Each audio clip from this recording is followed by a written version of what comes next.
Hello students, कैसे हैं आप लोग। आई होप कि अच्छे होंगे। एक knowledge science by Shivam sir channel में आपका स्वागत है। और आज हम वेक्टर एनालिसिस के का लेक्चर 2 लेकर आए हैं।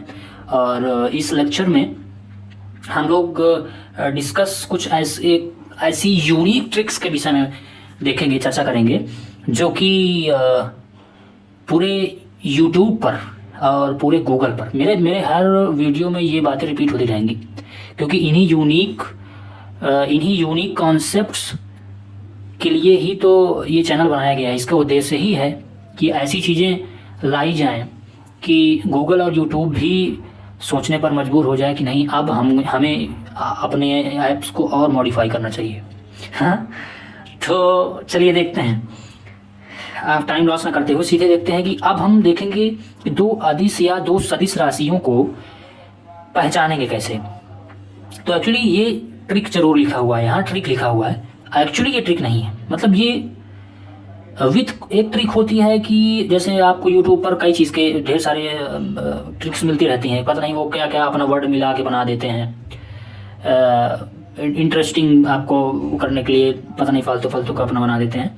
एक तो वो ट्रिक हो गई जो कि अनस्टेबल है, और जानते ही हैं आप, चूँकि आप साइंस के स्टूडेंट हैं तो केमिस्ट्री पढ़े होंगे, और केमिस्ट्री में बताया जाता है कि जो रिएक्शंस होते हैं, जो तो रिएक्शंस आखिर क्यों होते हैं, या हर जो एटम है वो क्या चाहता है, तो वो स्टेबिलिटी चाहता है। और स्टेबिलिटी प्राप्त करने के लिए ही संसार का हर इंसान, हर प्राणी लगा रहता है, हर एटम से यहाँ तक के इलेक्ट्रॉन्स कह लीजिए, छोटा सा छोटा पार्टिकल भी जो कि एग्जिस्ट करता है, वो अपने एग्जिस्टेंस के लिए, स्टेबिलिटी के लिए परेशान रहता है।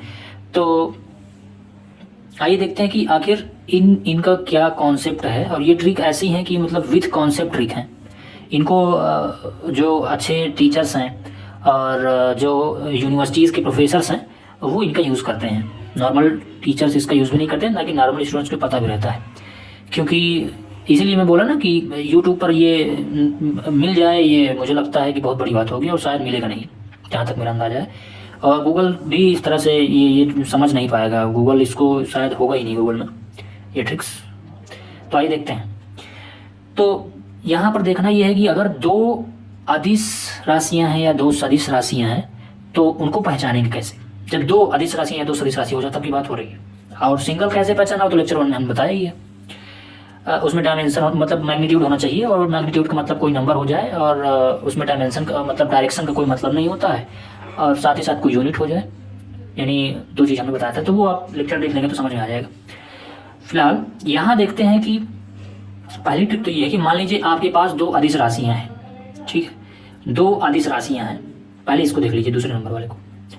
मान लीजिए दो अदिश राशियाँ हैं आपके पास, और हमने दोनों अदिश राशियों को ऐड कर दिया।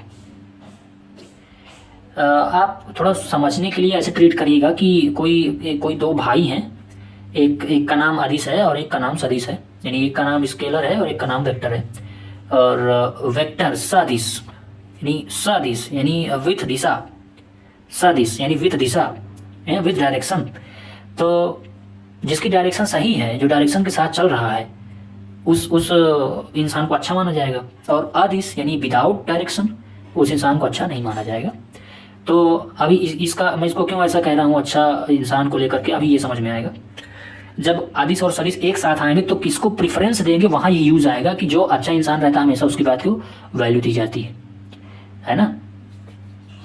दो भाइयों में अगर किसी एक की लाइन खराब है और एक की लाइन अच्छी है, तो फिर हम उसकी जो जिसकी लाइन अच्छी है उसको ज़्यादा प्रेफरेंस देते हैं, उसकी बात का ज़्यादा वैल्यू होती है घर में, देखे होंगे। खैर चलिए देखिए, तो अगर दो अदिश राशि हो गई और दो अदिश राशि हैं, उनको हमने आपस में ऐड कर दिया, तो यानी दो खराब इंसान हैं आपस में मिल गए तो अच्छे तो हो नहीं जाएंगे, यानी सदिश तो हो नहीं जाएंगे, अदिश ही रहेंगे ना, तो ये अदिश ही आएगा। आपस में घटा दिया जाए तो भी रिजल्टेंट कुछ ना कुछ अदिश ही बचेगा। यानी दो अदिश राशियों को घटा दिया जाए तो भी अदिश ही आएगा। फिर दो अदिश राशियों को मल्टीप्लाई कर दिया जाए तब तो फिर अदिश आना ही आना है।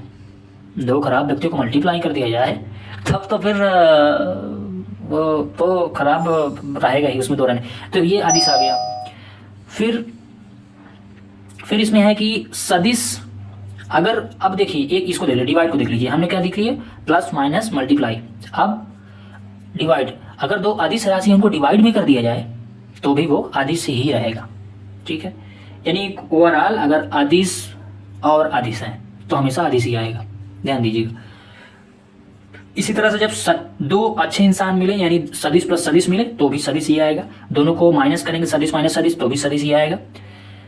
और फिर अब प्रॉब्लम यहाँ है, देखिए डिवाइड भी सही है, दो सदिश को, दो अच्छे इंसानों को डिवाइड करेंगे तो भी कुछ ना कुछ रिजल्टेंट सदिश ही आएगा। तो सदिश, दो सदिश राशियों को डिवाइड कर दिया जाए तो सदिश ही आएगा। अब उसके बाद ये है कि सदिश, अब जब बात यहाँ आ जाती है कि दो सदिश हैं उनका मल्टीप्लाई करेंगे तब क्या आएगा सर, तो एक्चुअली यही तो मेन पॉइंट है, यहीं से क्वेश्चंस बनते हैं। अब प्रॉब्लम ये कि जब दो सदिश, या इस तरह समझिए कि अगर दोनों अच्छे इंसान हैं, मल्टीप्लाई मतलब वो अच्छा गुण और प्रभावी हो जाएगा, है ना। लेकिन ऐसा भी नहीं है कि किसी व्यक्ति में कुछ अवगुण नहीं होते, ऐसा होता है कोई 100% परफेक्ट हो, नहीं, कुछ ना कुछ अवगुण होंगे। तो अच्छा तो ये है कि अगर दो अच्छे व्यक्तियों का मल्टीप्लाई हो रहा है तो वो और अच्छा गुण प्रभावी हो जाएगा, होना चाहिए था। लेकिन हम लोग एक्चुअली यहाँ क्या करेंगे, उनके अच्छे गुणों को का अलग, हम आपको अलग कर देंगे और जो उनके खराब गुण उनको अलग कर देंगे। कहने का मतलब कि दो सदिश राशियों का जब मल्टीप्लाई होगा, दो वेक्टर क्वांटिटीज का मल्टीप्लाई होगा तो वहां पर दो चीजें आएंगी, एक आता है क्रॉस प्रोडक्ट और एक होता है डॉट प्रोडक्ट। देखिए ये भी वेक्टर है, वेक्टर है, ये वेक्टर भी है, ये वेक्टर है, ये वेक्टर भी है। लेकिन एक का मल्टीप्लाई यहाँ दो फॉर्म में होता है ना, एक क्रॉस मल्टीप्लाई हो गया, एक क्रॉस प्रोडक्ट हो गया, एक डॉट प्रोडक्ट हो गया। ये देखिए यहाँ क्रॉस लगा है तो ये क्रॉस प्रोडक्ट, यहाँ डॉट लगा तो ये डॉट प्रोडक्ट हो गया। अब जो क्रॉस प्रोडक्ट है उसको हम सदिश बोल देते हैं, सदिश बोला जाता है। अच्छा इसको क्यों सदिश बोला जाता है, अगर आप YouTube पर या गूगल पर सर्च कर लें कि क्रॉस प्रोडक्ट को सदिश क्यों कहा जाता है, तो YouTube पर तो शायद या है, गूगल पर कुछ ना कुछ देगा, लेकिन उससे आप 100% आप सेटिस्फाई नहीं होंगे। मैंने सब ट्राई कर लिया है, तभी मैं आपसे बोल रहा हूँ, आप सेटिस्फाई नहीं होंगे। और ये या फिर डॉट प्रोडक्ट को हम अदिश क्यों कहते हैं, स्केलर क्यों कह देते हैं, क्या रीज़न है, तो ये इस चैनल पर बताई जाएंगी। लेकिन मैं अभी चाह रहा हूँ कि अभी वहाँ पर माइंड डाइवर्ट किया जाए, सारा कुछ एक्सप्लेन होगा इस चैनल पर, तो वो मैं दे दूंगा, आगे देंगे अगले वीडियो में। तो यहाँ फिलहाल ये है कि हमने कहा कि दो अच्छे व्यक्तियों का अगर संयोग होगा तो अच्छा गुण प्रभावी होगा, तो ये पहले पर अच्छा गुण आ गया, लेकिन उसमें कुछ कमियां भी होंगी, कोई इंसान 100% अच्छा नहीं होता, या ये कह लीजिए कि 100% परफेक्ट नहीं होता। तो हमने उन यहाँ पर दो पार्ट में डिवाइड कर दी, एक सदिश और एक अदिश, गुण और अवगुण दोनों हैं यहाँ पर, ठीक है। ये समझने की चीज़ें हैं। और डिवाइड तो हम बता ही चुके हैं, डिवाइड तो सदिश ही आएगा, सदिश और सदिश को डिवाइड करेंगे। अब यहाँ से आता है क्या, यहाँ पर समझने की बात है। देखो जब दो खराब इंसान का आपस में एडिशन, मल्टीप्लाई, सब्ट्रैक्शन ये सब किया जा रहा था, डिवाइड किया, तो वहाँ वो अलग मैटर हो गया। दो सदिश का किया गया तो वहाँ अलग हो गया, मल्टीप्लाई में थोड़ा सा अलग केस देखने को मिल गया। लेकिन अब एक अच्छा इंसान है और एक बुरा इंसान है, तो अभी मैंने बताया था, देखिए सदिश और अदिश का जब मल्टीप्लाई होगा, सदिश और अदिश का जब मल्टीप्लाई होगा तो क्या आएगा, यहाँ किसको वरीयता दी जाएगी, सदिश वाले को, ठीक है। तो हम यहाँ सदिश को वरीयता देंगे, भाई ये अच्छा इंसान हो गया, ये खराब इंसान हो गया, बात किसकी मानी जाएगी, किसको वरीयता दी जाएगी, अच्छे इंसान को ना, तो सदिश आ गया, ठीक। अगला एग्जाम्पल है कि अगर हम एक अदिश राशि को और एक सदिश राशि से डिवाइड कर दें तो चाहे कुछ भी करें, अच्छा हमेशा अच्छा ही होता है, हमेशा उसी को वरीयता दी जाएगी, यहाँ भी सदिश ही आएगा। या फिर सदिश अपान अदिश, सदिश से अदिश को डिवाइड किया जाए तो भी प्रभावी सदिश ही रहेगा, ठीक है। अच्छा अगर सदिश प्लस अदिश किया जाए, यानी जैसे हमने सदिश इंटू अदिश किया है, तो यहाँ अगर सदिश प्लस अदिश किया जाए तो क्या आएगा, तो शायद मैंने नोट करना भूल गया है शायद, तो उसको दिमाग में रख लीजिएगा कि सदिश प्लस अदिश करेंगे तो भी सदिश ही होगा, सदिश माइनस अदिश करेंगे तो भी क्या होगा, सदिश होगा। और मल्टीप्लाई का मैंने बता रखा है और ये डिवाइड का मैंने बता रखा है।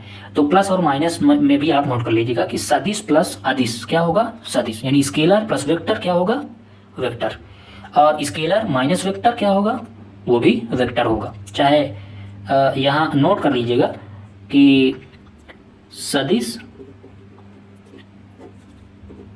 प्लस अदिश क्या है, सदिश। अच्छा, बहुत लोगों को यही कन्फ्यूजन रहता है, कैसे याद रखेंगे अदिश प्लस अदिश, अदिश अदिश प्लस अदिश, ये बड़ा कन्फ्यूजन है। लेकिन जब ये ऐसा एग्जाम्पल कोई ले लिया जाए अच्छे और खराब इंसान का, तो वहां क्लियर होता है कि कहाँ पर हमको क्या वरीयता देना है। इसलिए मैंने इसका सहारा लिया समझाने के लिए, क्योंकि कल को आपको भी किसी को समझाना पड़ सकता है ना। तो अगर मान लीजिए छोटी क्लास है तो वहाँ फिर समझाना मुश्किल होता है। कई बार हम, अच्छा टीचर उसी को कहते हैं ना जो जानता तो सब है टीचर, उसको तो सब आता है, लेकिन कितना समझा पाता है दूसरों को, ये मायने रखता है। तो यहाँ भी देख लीजिएगा इसको। अब हमने अभी तक, आप सोच रहे होंगे कि यार स्केलर, ये मतलब स्केलर क्वांटिटी बता दिए और रूल्स बताने लगे, अभी तक एग्जाम्पल्स ना बताए। जबकि ज़्यादातर टीचर हम लोग देखते हैं यही करते हैं, बढ़िया सजा के पहले बताते हैं स्केलर क्वांटिटी क्या होती है, उसके विषय में बताते हैं, तुरंत एग्जाम्पल्स बता देते हैं। लेकिन हमने थोड़ा लेट बताया, उसका रीजंस है, क्योंकि ये सारी चीज़ें जानना जरूरी था। अब एग्जाम्पल्स देखेंगे और जस्ट अगले ही वीडियो में इनका सारे का एक्सप्लेनेशन देख लेंगे साथ में। तो इसके लिए अब देखिए यहाँ एग्जाम्पल्स देख लेते हैं। एग्जाम्पल्स भी देखो बड़ा अच्छा तरीका है, आपको सीधे याद, एक दो वर्ड्स याद करिए, दो शब्द याद रखिए और आपको 7 एग्जाम्पल स्केलर क्वांटिटी के लर्न हो जाएंगे। कैसे, ये परमानेंट माइंड में कैसे एक्सेप्ट होंगे, ये तो जब एक्सप्लेनेशन होगा तब आएगा।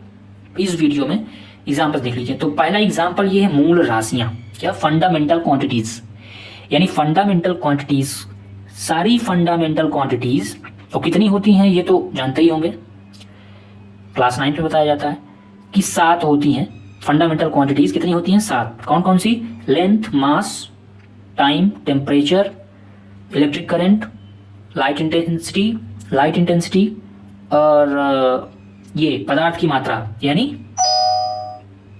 एक मिनट, ये क्या, पदार्थ की मात्रा। तो यानी सब्सटेंस की जो क्वांटिटी है वो, इन 7 को हम मूल राशियां कहते हैं या फंडामेंटल क्वांटिटीज कहते हैं। तो इन सभी को हम स्केलर क्वांटिटी में रखते हैं। क्यों रखते हैं, वही तो यूनिक बात है ना, इतना तो सब लोग बता देते हैं, वो अगले लेक्चर में बताएंगे। दूसरा एग्जाम्पल दिख रहा होगा, दूरी यानी डिस्टेंस। तीसरा एग्जाम्पल चाल यानी वेलोसिटी, चाल कह लें, या एक्चुअली चाल या वेग को हम लोग साथ ही में कह देते हैं, लेकिन वेग और चाल को यहाँ पर नहीं कह सकते, वेलोसिटी नहीं कह सकते, ठीक है, अलग हो जाएगा। वेग को हम सदिश में रखते हैं और चाल को हम अदिश में रखते हैं। तो यहाँ देखिएगा चाल, ठीक है। फिर क्षेत्रफल, एरिया। 5वां एग्जाम्पल आयतन, वॉल्यूम। 6वां एग्जाम्पल डेंसिटी यानी घनत्व। एक्चुअली इंग्लिश वर्ड जानबूझकर बोलता जाता हूँ क्योंकि छोटे छोटे इंग्लिश वर्ड जानना बहुत जरूरी है। मैंने पहले ही लेक्चर में बताया है कि ये कभी न कभी आपको इसका बड़ा लॉस हो सकता है आपको, इसलिए इसको जानना बहुत जरूरी है। तो डेंसिटी हो गया। इसके बाद प्रतिरोध यानी रेजिस्टेंस, कार्य यानी वर्क, ऊर्जा एनर्जी, शक्ति पावर, विद्युत फ्लक्स यानी इलेक्ट्रिक फ्लक्स, चुंबकीय फ्लक्स यानी मैग्नेटिक फ्लक्स, विद्युत वाहक बल, इसको हम कैपिटल ई से शो करते हैं और इसको बोलते हैं इलेक्ट्रोमोटिव फोर्स, ठीक है, इलेक्ट्रोमोटिव फोर्स। इसके बाद ताप प्रवणता, टेम्परेचर ग्रेडियंट। तो ये एग्जाम्पल्स नोट कर लेने हैं। और हालांकि अभी संतुष्टि नहीं होगी कि सर जिस चीज़ के लिए अभी आपको चैनल में आया वो तो आपने दिया ही नहीं। मतलब अगर हमको केवल इतना देखना होता, लर्न नहीं करना होता, तो फिर वो तो सभी चैनल में हो सकता था, फिर इस चैनल में क्यों आते। तो एक्चुअली मजबूरी है रहती है ना कि एक ही वीडियो में फिर वीडियो लॉन्ग हो जाता है, तो प्रॉब्लम्स रहती हैं। तो फिलहाल इस वीडियो में हम इतना ही देखेंगे और इस लाइन को जरा देख लीजिएगा, इसका यूज अगले वीडियो के लिए है, तो मैं चाहता हूँ इसको इसी में बता दिया जाए। तो देखिए, अदिश राशियों का जो एडिशन है, सब्ट्रैक्शन है, मल्टीप्लिकेशन है या फिर डिवाइड है, ये मैथमेटिक्स के साधारण नियमों द्वारा होता है, गणित के साधारण नियमों द्वारा होता है। साधारण नियम का क्या मतलब है? साधारण नियम का मतलब कि अदिश राशियों का साधारण नियम का मतलब ये है कि जैसे मान लीजिए मास है तो 5 किलोग्राम मास और 4 किलोग्राम मास, इसको कह दिया जाए भैया ऐड करिए तो सीधे 4 + 5 = 9 किलोग्राम, ऐसे ऐड करें तो साधारण नियम ही है। लेकिन वेक्टर में ऐसा नहीं होता है, वेक्टर का केस अलग है, सदिश का अलग है, केवल आदिशों में ये रूल लागू होता है। वहां डायरेक्शन मैटर करती है, डायरेक्शन का तो कोई मतलब है ना, सीधे सीधे क्वांटिटीज को ऐड कर देना है बस। तो ऐसा कुछ। और बाकी अदिश राशियों में ऐसा क्यों, साधारण नियम में क्या है? देखिए साधारण नियम का जो सिस्टम है, रिजल्टेंट निकालने का सिस्टम है, वो हम लोग पाइथागोरस प्रमेय से निकालते हैं, ठीक है, पाइथागोरस थ्योरम से। और जो वेक्टर का है उसको हम लोग अलग से निकालते हैं, तो वो हम सोच रहे हैं कि अगले वीडियो में उसको देख लेंगे, क्योंकि उसका यूज़ अगले वीडियो में ही है।